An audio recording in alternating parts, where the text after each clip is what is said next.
Pessoal, antes de começar a assistir o vídeo, por favor não deixem de dar um like, pois isso ajudará muito no crescimento do canal. E se por acaso gostarem do conteúdo, não deixem de se inscrever e ativar o sininho para não perder os próximos vídeos. Dado o recado, vamos para o relato.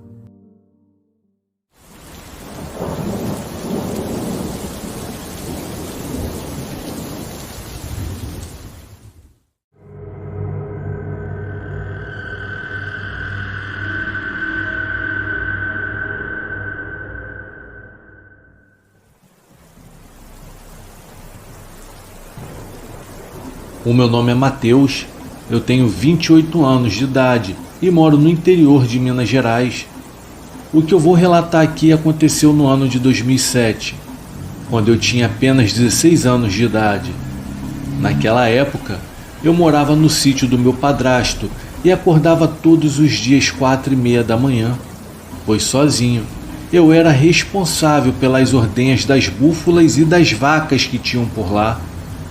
Eu costumava tirar cerca de 150 litros de leite por dia sozinho, e durante o restante do dia eu tinha outros afazeres, como plantar cana, transportar gado de um sítio para o outro e cuidar de outras criações, entre outros afazeres. À noite eu ia para a escola, pegava o ônibus, mas para chegar até o ponto de ônibus, antes eu tinha que andar por cerca de 2 quilômetros mais ou menos. E isso eram todos os dias. Eu chegava em casa por volta de 00h20, 00h30, e naquela época eu dormia em um quartinho fora da casa. Eu sempre era acordado com meu padrasto me chamando da área da casa grande. O meu padrasto não era muito de conversa. Na verdade, ele era bem rude. Tinha dias que conversava normalmente, já outros nem olhava para minha cara. A minha mãe ficava chateada com as atitudes dele, mas por conta das circunstâncias da vida, naquela época ela tinha que aguentar bastante coisa. Por algumas vezes, ela o enfrentou, que em momentos de fúria queria bater na minha mãe por pequenas coisas que davam errado, mas isso ela nunca permitiu. Durante as tardes, antes de tomar banho para ir para a escola, eu tinha que buscar o gado e deixá-los em umas pastagens perto do barracão para facilitar o meu trabalho na madrugada seguinte. Em uma dessas tardes, eu estava muito cansado, pois havia descarregado uma carreta de ração para o gado. E por causa do meu cansaço, eu resolvi não ir para a aula naquela noite, mesmo sendo contraditório para mim, pois eu não gostava de perder a hora.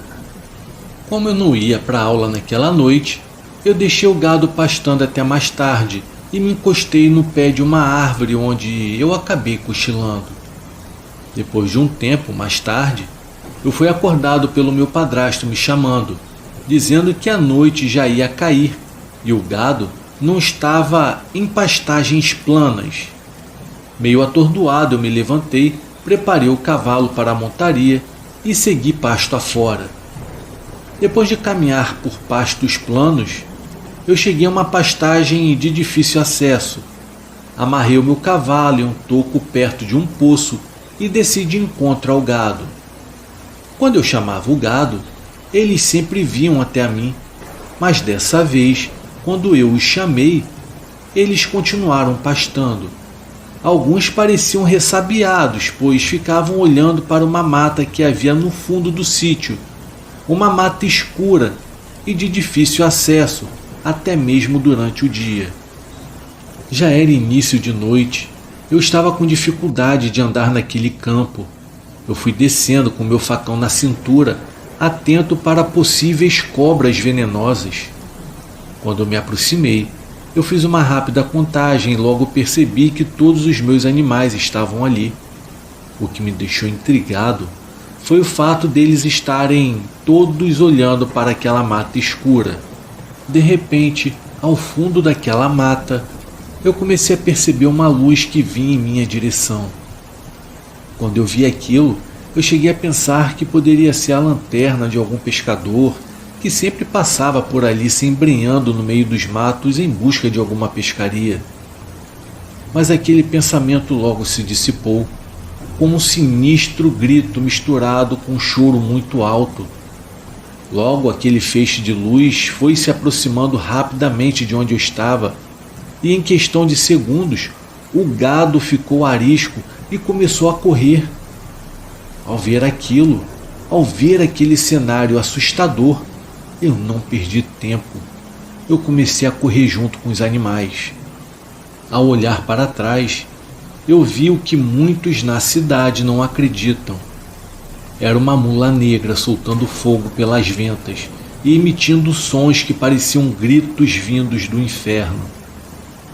Quando cheguei até onde estava o meu cavalo, mais uma surpresa. Ele também havia corrido para longe. Então eu comecei a correr o mais rápido que eu podia, mas a minha certeza era de que alguma hora aquela mula iria me alcançar. De repente eu escuto ao longe o meu padrasto gritando. Ele estava me chamando e me dando esporro por estar fazendo todo o gado correr. Quando eu cheguei perto dele sem dar explicações, eu só falei: corre, corre, sai daí, corre, corre, corre. Ele, sem entender nada, começou a falar: você bebeu? Você tá doido, garoto? O que está acontecendo? Eu, sem parar e continuando a correr, apenas repetia: olha, não fica aí não, olha para lá que você vai ver. Quando ele olhou e viu do que se tratava, também correu freneticamente. Ele correu disparado junto comigo. Finalmente, quando chegamos em casa após muita correria, a minha mãe começou a nos fazer perguntas para saber o que havia acontecido. O meu padrasto, totalmente ofegante, disse: amor, acabamos de ver a mula sem cabeça. Naquela hora eu estava totalmente sem ar e fiquei sentado no chão da cozinha. Já o meu padrasto, junto com a minha mãe, estavam olhando pela janela. Nós escutávamos aquela mula preta cavalgando ferozmente lá fora, soltando relinchos assustadores. Após algum tempo, aquela coisa se cansou de ficar rodeando a casa e começou a galopar pasta fora. Na hora eu dei graças a Deus. Após algumas horas, já na hora de dormir, eu fui para o meu quarto que ficava fora da casa. Eu entrei rapidamente e me tranquei no escuro, com medo de ter novamente aquele monstro em meu campo de visão. No dia seguinte, um dos peões vizinhos foi ao nosso sítio dizendo que ouviram relinchos muito altos e que, quando olharam para a estrada, viram uma criatura muito estranha correndo. O meu padrasto contou a eles o que havia acontecido em nosso sítio na noite anterior, e eles nos disseram que provavelmente aquela mula voltaria para nos assombrar novamente.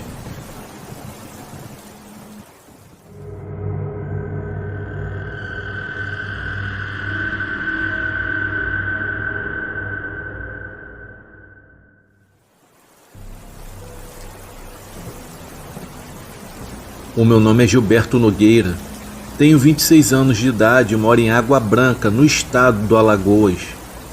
Aqui é um lugar bem tranquilo, com pessoas de bem. Foi aqui que nasceu e morreu o meu avô, o seu Nogueira. Ele era um grande contador de causos assombrados e a maioria das suas histórias foram vivenciadas por ele mesmo. Lembro-me que ele falava que já tinha visto de tudo: mula sem cabeça, bola de fogo voando no meio da rua e cavalo que simplesmente sumia quando ele passava em alguma encruzilhada. Eram tantas histórias e tantas coisas que eu não sabia como ele se lembrava de tudo tão bem. O meu avô dizia que a sua mãe, vendo que ele seria um menino muito danado, fez uma promessa para Nossa Senhora para que ela sempre o protegesse. O meu avô dizia que essa promessa durou até que ele se aquietasse de vez em casa. Depois de muitos anos, o meu avô acabou falecendo. Infelizmente, o meu avô faleceu dormindo e ficou dias dentro de casa morto. Contarei aqui os causos assim como ele me contou. Eu me lembro que a minha mãe falava que na época de Quaresma ninguém de casa deveria matar bicho nenhum e nem fazer qualquer maldade, pois seríamos castigados. Para dizer a verdade, eu nunca liguei para esses tipos de coisas e saía para todos os lugares. Até que, em uma noite, voltando para casa com um amigo, vimos um homem bem estranho na estrada. Eu digo estranho porque ele estava vestido com um terno preto e andava arrastando uma das suas pernas. Eu parei e perguntei ao meu amigo se por acaso ele também estava vendo a mesma coisa que eu, e ele me respondeu que sim. Mas eu não queria passar pela estrada onde aquele homem estava, que agora estava parado e olhando para o chão. Então pegamos algumas pedras pelo caminho para caso aquele homem tentasse fazer algo com a gente, e passamos por ele. Mas algo estava muito errado. O homem não tinha um rosto normal. Na verdade, ele não tinha olhos. Eram só 2 buracos fundos. Era como uma caveira que havia se levantado da terra para ficar perambulando por ali. Na mesma hora começamos a correr. Eu cheguei em casa tão assustado e cansado que eu não conseguia nem falar. A minha mãe percebeu na hora que eu havia aprontado alguma coisa, e depois que eu me recuperei, eu contei para ela o que eu havia visto, e ela me falou: "Eu te disse para ficar em casa. Olha, época de Quaresma não é bom sair por aí, garoto. Eu falei para você. Nessa época tem alma que fica aí perambulando atrás de alguma coisa que perdeu no passado. Olha, cuidado. Bom, vocês viram, hein? Vocês viram o que tem por aí. Pelo menos foi apenas uma assombração, graças a Deus. Graças a Deus que só foi isso." Então, ela nos contou que tinha um tio meu que uma vez ele saiu durante a Quaresma para caçar e não achou caça nenhuma. Ao voltar para casa, já à noite, foi quando ele viu vindo pela estrada um cortejo de mais ou menos umas 15 pessoas.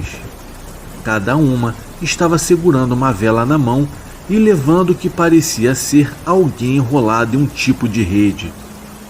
Antigamente, quando a família não tinha condições de comprar caixão, enrolava-se o finado em uma rede e ele era levado até o local onde seria enterrado, seguro pelos punhos da rede. Mas já era noite e não existia cortejo nessas horas. Imagina enterro. O cortejo veio em sua direção e ele se escondeu no meio do mato e viu passar, mas as mãos que seguravam as velas não tinham carne, eram só ossos. Mesmo assim, eles estavam ali andando. Era como se tivessem levantado de uma cova para andar e fazer algo que eu não sabia o que era. Quando passou, eu me levantei do mato onde estava escondido e corri para o outro lado, fugindo daquele cortejo assombrado. Outra coisa que aconteceu foi um caso de um bicho que passava correndo na encruzilhada depois da casa do meu pai. O povo dizia que todas as noites de quinta para sexta-feira, entre meia-noite e 1 da manhã, passava um animal correndo muito rápido, e quando ele surgia na estrada escura, um clarão iluminava as telhas por conta de uma claridade que o animal trazia. Às vezes, só se escutava os galopes como de um grande cavalo, e em outras, se ouvia gritos tão medonhos que as crianças acordavam chorando quando ouviam. Eu, como um grande curioso que era, resolvi esperar para ver o que passava na estrada, mesmo com os meus pais dizendo que com essas coisas não se brincava. Como sempre, não obedeci e acabei vendo uma coisa que eu não esperava.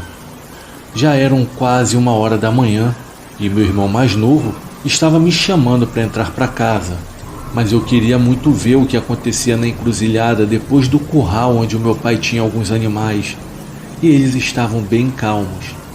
Eu já estava com muito sono quando eu me levantei para entrar e deitar.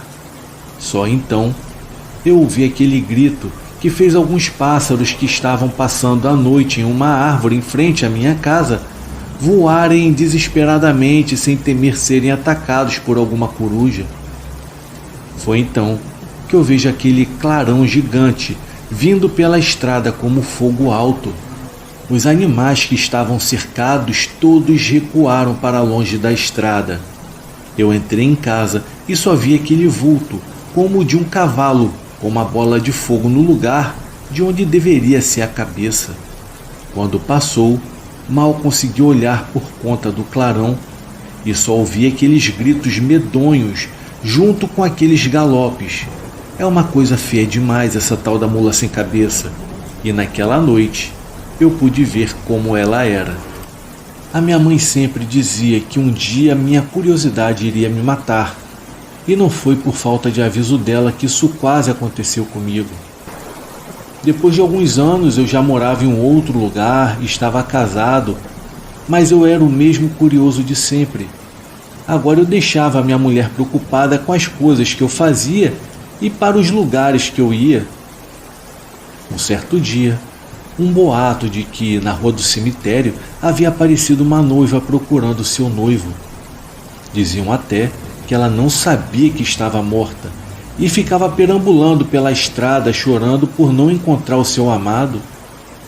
Contam que ela ficou assim porque quando ela morreu, ela não foi enterrada no cemitério, pois a levaram para enterrar em um lugar onde a família tinha um tipo de jazigo particular, feito só para os familiares, e que gente enterrada nesse tipo de lugar nunca consegue descansar. Por isso, todas as noites, a alma da noiva vinha andando até onde iria se casar e ficava chorando porque o seu noivo nunca aparecia. Eu mesmo, tendo visto muita coisa na vida, logo falei que eu gostaria de ver essa tal noiva. E na estrada, que diziam que ela aparecia, morava a irmã da minha esposa, no caso a minha cunhada, que morria de medo de por acaso ver a tal assombração.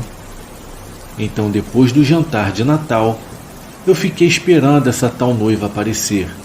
Eu já tinha bebido um pouco e comecei a fazer piadas com a tal alma. Foi aí que, voltando para casa já tarde da noite com a minha esposa, nós a vimos. Ela vestia um vestido branco e passou por uma esquina. A minha mulher, ao ver aquilo, deu logo um grito.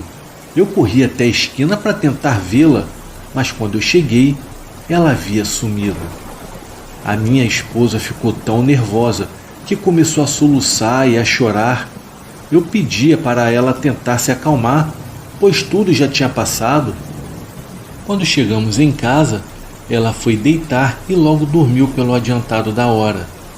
Já da minha parte, eu fui tomar um banho no banheiro que ficava separado da casa, pois era muito comum os banheiros serem assim naquela época. Quando eu terminei o banho e que estava voltando até a porta de trás da cozinha, eu ouvi um barulho por detrás de mim. Olhei rapidamente. Foi quando eu vi uma mulher que aparecia na rua. Ela era uma morta que havia se levantado, agora estava ali chorando do outro lado do meu cercado. Ao ver aquilo, não pensei duas vezes. Corri freneticamente, me tranquei e escutei aquela coisa rodear a minha casa. Ela voltou para me assombrar. Eu só me lembrava das palavras que a minha mãe me falava e os seus avisos. E mesmo tanto tempo depois, o que ela falava era verdade. Não é bom mexer com essas coisas. Eu ainda vi e ouvi muitas coisas por essas estradas e essas matas. Não só durante a noite, mas durante o dia também. Porque a assombração não tem hora para aparecer. Quando eles querem aparecer, vêm sem aviso. E aqueles que são curiosos, como eu, acabam tendo histórias como essa para contar para os demais. Boa noite.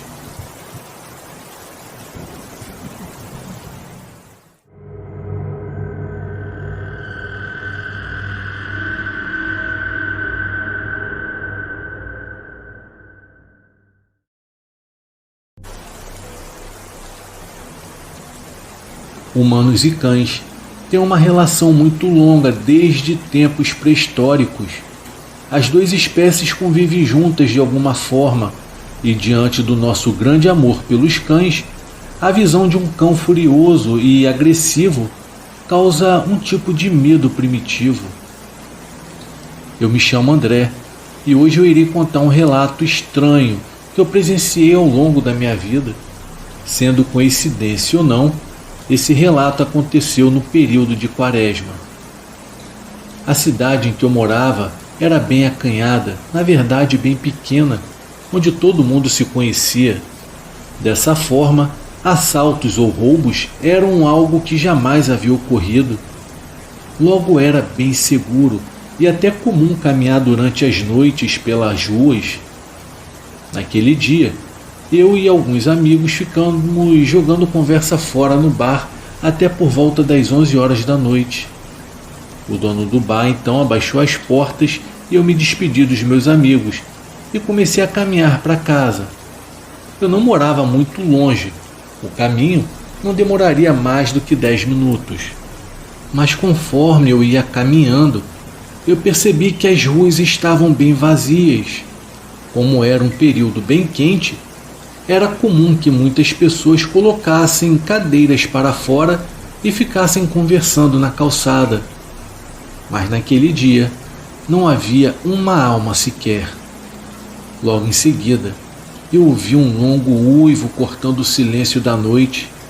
Na hora eu dei um sorrisinho de canto de boca, pois eu havia me lembrado que era tempo de Quaresma e do tanto que as pessoas ali eram supersticiosas. Na certa eu pensei, agora eles devem estar achando que o uivo pode ser algum lobisomem ou algo do tipo, e comecei a rir. Eu já tinha os meus 20 e poucos anos e já não acreditava em nada disso. Eu achava que era somente uma coisa criada pelos mais velhos para assustar os mais novos. Entretanto, ainda naquela noite, eu mudaria de opinião. Eu dobrei a esquina e mais uma vez um uivo alto rompeu o silêncio, dessa vez parecendo mais alto e mais próximo, e um pequeno frio passou pela minha barriga. O uivo era meio rouco, não parecia um uivo de um cachorro normal, e conforme eu ia me aproximando, aquele uivo parecia cada vez mais próximo de onde eu estava. Antes de virar a última esquina, eu ouvi um barulho vindo da rua à minha frente. Era um relincho seguido por um rosnado assustador. Era como se fosse um cavalo que estava sendo atacado por alguma fera selvagem. Eu me lembro como se fosse hoje daqueles gruídos pavorosos que o animal soltava, até que o barulho do nada cessou. Temeroso pelo que poderia estar à minha frente, caminhei a passos lentos, esgueirando a minha cabeça por trás do poste que separava as ruas. Eu pude ver no canto da calçada o corpo de um cavalo caído, envolto por uma poça de sangue. Rasgando seu pescoço estava um animal, um cachorro preto, só que muito maior, que devorava aquele pobre cavalo com as suas enormes presas. Simplesmente, eu me congelei ao ver aquela cena tenebrosa e comecei a voltar lentamente e me abaixei sobre um canto, onde eu acabei passando a noite. No dia seguinte, contei toda a história para os meus amigos. Eles deram risadas, achando que eu havia fantasiado tudo aquilo por ter bebido um pouco. Mas os moradores mais velhos me disseram que aquilo que eu havia visto na verdade é o cão negro da Quaresma, ou como chamam, o cão dos infernos. Falaram que durante o tempo da Quaresma, criaturas fantasmagóricas e demônios ficam soltos pela terra visitando áreas rurais e pequenas cidades com pouco movimento. Alguns apavoram os vivos como uma forma de diversão, enquanto outros matam simplesmente para se alimentar.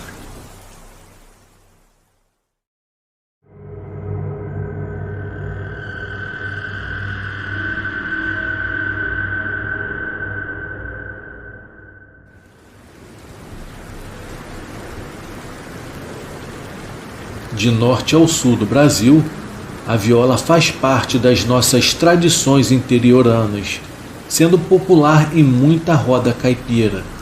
E é claro que não faltam histórias de pactos bem ou mal sucedidos, onde o diabo, ou coisa ruim como o chamam, é mestre na arte de tocar viola e costuma vender caro os seus ensinamentos.